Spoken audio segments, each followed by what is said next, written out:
Olá, meus amados. Hoje, dia 17 de março de 2022, quinta-feira da segunda semana da Quaresma.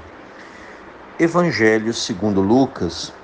Naquele tempo, disse Jesus aos fariseus: havia um homem rico que se vestia com roupas finas e elegantes e fazia festas esplêndidas todos os dias. Um pobre, chamado Lázaro, cheio de feridas, estava no chão à porta do rico. Ele queria matar a fome com as sobras que caíam da mesa do rico.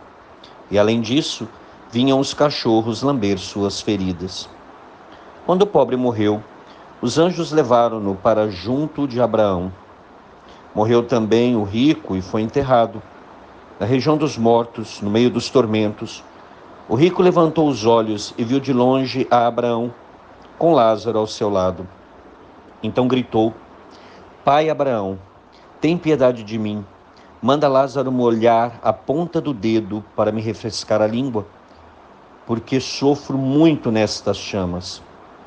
Mas Abraão respondeu: Filho, lembra-te que tu recebeste teus bens durante a vida, e Lázaro, por sua vez, os males. Agora, porém, ele encontra aqui consolo, e tu és atormentado. E além disso, há um grande abismo entre nós. Por mais que alguém desejasse, não poderia passar daqui para junto de vós, e nem os daí poderiam atravessar até nós. O rico insistiu: Pai, eu te suplico, manda Lázaro à casa do meu pai, porque eu tenho 5 irmãos. Manda preveni-los, para que não venham também eles para este lugar de tormento. Mas Abraão respondeu: Eles têm Moisés e os profetas, que os escutem. O rico insistiu: Não, pai Abraão, mas se um dos mortos for até eles, certamente vão se converter. Mas Abraão lhe disse: Se não escutam a Moisés nem aos profetas, eles não acreditarão, mesmo que alguém ressuscite dos mortos.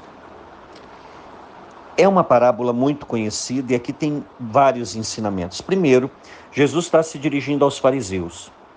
E você percebe que ele ali aparece quem? Não é Deus Pai, Abraão.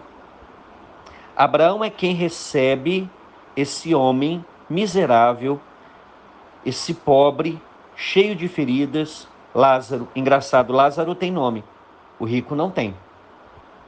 Então, já diante de Deus, Lázaro, pela sua confiança plena em Deus, porque na terra ele não podia confiar em ninguém, ele já era conhecido. E aí Abraão o recebe. E por que Abraão, e o Senhor não fala, o pai o recebe? Porque, gente, os fariseus diziam que eram filhos de Abraão. Esse homem rico também é filho de Abraão. Por quê? Porque ele reconhece Abraão, ele chama Abraão de pai. Então, era um homem que conhecia a lei? Sim. Conhecia os profetas? Sim. Mas não seguia, porque qual era o mandamento maior? Amar a Deus sobre todas as coisas. E depois qual era o segundo mandamento? Amar o próximo como a ti mesmo. E ele aqui é um homem, você viu aqui um texto que Jesus conta, que esse homem era muito rico, se vestia com roupas finas, elegantes, fazia festas esplêndidas todos os dias. Então ele se regozijava, ele aproveitava da vida.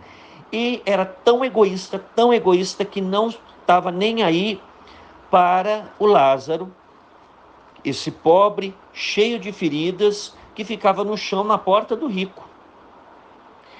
E diz aqui o texto que esse rico ele era tão miserável, tão egoísta, que não tinha a capacidade de dar nem as sobras do que caía da mesa dele para que Lázaro pudesse comer. E aí o Senhor traz aqui um detalhe, né? E além disso, vinham os cachorros lamber suas feridas. Então ele não tinha cuidado, ele era abandonado totalmente. Quem cuidava deles eram os cachorros, que é o famoso São Lázaro. Quem já viu o quadro de São Lázaro vai ver que São Lázaro parece um leproso, e as feridas, os cachorros lambendo a ferida. É muito comum ver São Lázaro retratado assim. Então, aí o que acontece? Ambos morrem. E aqui, gente, é um detalhe interessante. Muitos protestantes dizem, para negar inclusive que os santos estão no céu, que a Virgem Santíssima está no céu, eles dizem que todos estão mortos, enterrados, esperando a vinda gloriosa do Senhor para poderem ir para o céu.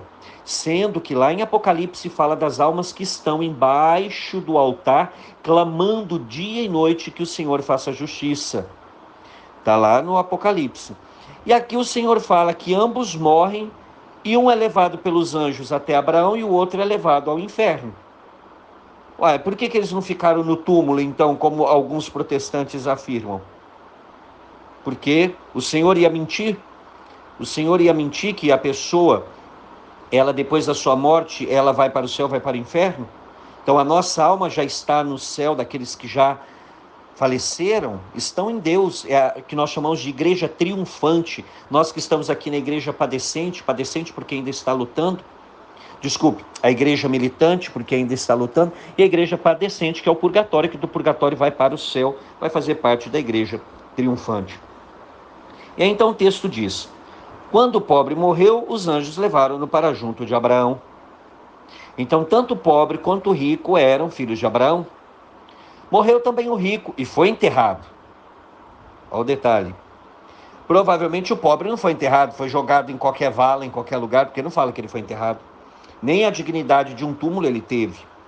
Na região dos mortos, no meio dos tormentos, o rico levantou os olhos e viu de longe Abraão com Lázaro ao seu lado.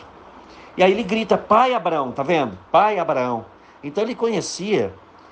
E aqui é óbvio que Jesus, ao falar, a referência era aos fariseus, que conheciam Abraão, sabia quem Abraão era, conhecia as leis, conhecia os profetas, mas não seguiam.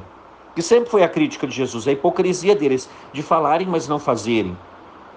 E nesse período da quaresma, o Senhor nos chama muito a analisar a nossa vida para ver se a gente não está sendo tão hipócrita quanto os fariseus eram.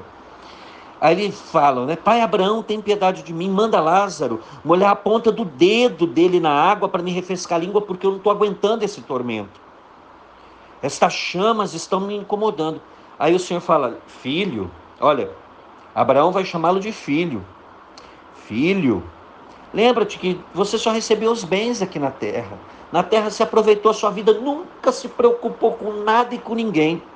Agora Lázaro recebeu os males. Por isso aqui no céu, ele que confiou e esperou sempre em Deus, sem confiar em nenhum homem. Aí lembramos lá de Jeremias 17, maldito do homem que confia no homem. 17:1, né? Que põe sua força no homem. Então Lázaro confiava só em Deus, por isso ele sofreu todos os males e esperava em Deus, e Deus no final traz Lázaro para a vitória. Mas você que aproveitou os bens, agora está aí sofrendo. E aí o Senhor vem falar uma outra coisa também. E há um grande abismo entre nós. Por mais que alguém desejasse, quem está no inferno vai para o céu, quem está para o céu não vai para o inferno. Não tem um abismo, não tem. Quem foi para o inferno vai ficar para o inferno, quem foi para o céu vai para o céu. Não tem aquela história da piadinha, a pessoa escolheu ir para o céu ou para o inferno. Não, gente, não é assim não. E aí o rico insiste: pai, eu te suplico, manda Lázaro na casa do meu pai, eu tenho 5 irmãos, manda Lázaro lá para preveni-los, para que eles não venham para esse lugar aqui onde eu estou, para que eles não venham sofrer. Manda Lázaro, para Lázaro avisar, porque provavelmente a família toda conhecia o Lázaro. Mas e sabia que Lázaro tinha morrido, então Lázaro ia ressuscitar para falar: olha, o irmão de vocês está sofrendo, não faça a mesma coisa. Mas olha o que o Senhor diz: eles têm Moisés e os profetas, que os escutem. Olha como é que é uma alfinetada nos fariseus. Vocês não têm Moisés? Sim. Vocês não têm os profetas? Sim. Então escutem, sigam. Porque eles tinham um coração tão duro, que eles, mesmo lendo a palavra, eles não acolhiam. Aí o rico ainda insiste: não, pai Abraão, mas se um dos mortos foi ter com ele, certamente vão se converter. Então assim, se alguém ressuscitar dos mortos, se aparecer, e aqui também, gente, esse negócio que fica vendo morto, que morto aparece, você vai ver que o Senhor fala claramente que não é possível isso. Uma vez que passou a vida, acabou, ninguém retorna. Não tem retorno. Porque o Senhor poderia dizer, né? Não, então vou mandar Lázaro de volta para ver se eles se convertem. O Senhor já disse, eles já têm tudo aqui que eles precisam saber para se converter. Olha o que o Senhor responde. Se não escutam a Moisés nem aos profetas, eles não acreditarão, mesmo que alguém ressuscite dos mortos. Um coração tão duro, que mesmo tendo a palavra de Deus, não acolhiam. Então o Senhor fala, não adianta nada, se não acolhe a palavra de Deus, pode ver qualquer coisa espetaculosa, como alguém ressuscitar dos mortos e vir pregar para eles vão ficar maravilhados? Vão. Mas vão se converter? Não. Vão ficar do mesmo tamanho. Porque se não se convertem diante da palavra de Deus, não vão se converter de forma nenhuma. E é isso que o Senhor nos chama nesse período quaresmal. Que a palavra de Deus penetre profundamente no nosso coração, na nossa alma, na nossa vida, na nossa história, para nos transformar. Que ela não seja estéril, a palavra de Deus na nossa vida, mas frutifique e nos dê a graça de frutos de verdadeira conversão. E é isso que nós pedimos hoje, Senhor. Que a Tua palavra nos leve a essa profunda experiência de conversão, de mudança de vida. Que nós, Senhor, realmente ouçamos a palavra, mas que deixemos a palavra cair no nosso coração de forma tão marcante que transforme a nossa vida. Que o nosso coração, a nossa alma, o nosso ser, a nossa vida, a nossa história toda seja pautada pela Tua palavra. Que nós a acolhamos e, acima de tudo, a pratiquemos. Para que assim, Senhor, nos convertamos e um dia, como Lázaro, sejamos acolhidos no céu, porque confiamos no Senhor e socorremos aqueles também que precisam, Senhor, que nós tenhamos atos concretos de caridade, de amor ao próximo, de orar pelo próximo, sim, não deixemos de orar, mas socorramos também de forma material aqueles que precisam, que nós não tenhamos o coração desse rico, o coração duro desse rico, que só se preocupava consigo, mas que nós tenhamos esse coração de Lázaro que sempre esperou e o que o Senhor o acolheu no seu reino, porque confiou sempre no Senhor. Mãe querida, mais uma vez, Rainha da Paz, pedimos pela paz mundial, especialmente na região da Ucrânia, e pelo fim desta pandemia. Ave Maria, cheia de graça, o Senhor é convosco, bendita sois vós entre as mulheres e bendito é o fruto do vosso ventre, Jesus. Santa Maria, Mãe de Deus, rogai por nós, pecadores, agora e na hora de nossa morte. Amém. E que desça sobre você, meu irmão e minha irmã, pela intercessão da Virgem Santíssima, a bênção do Deus Todo-Poderoso, Pai, e Filho e Espírito Santo. Amém.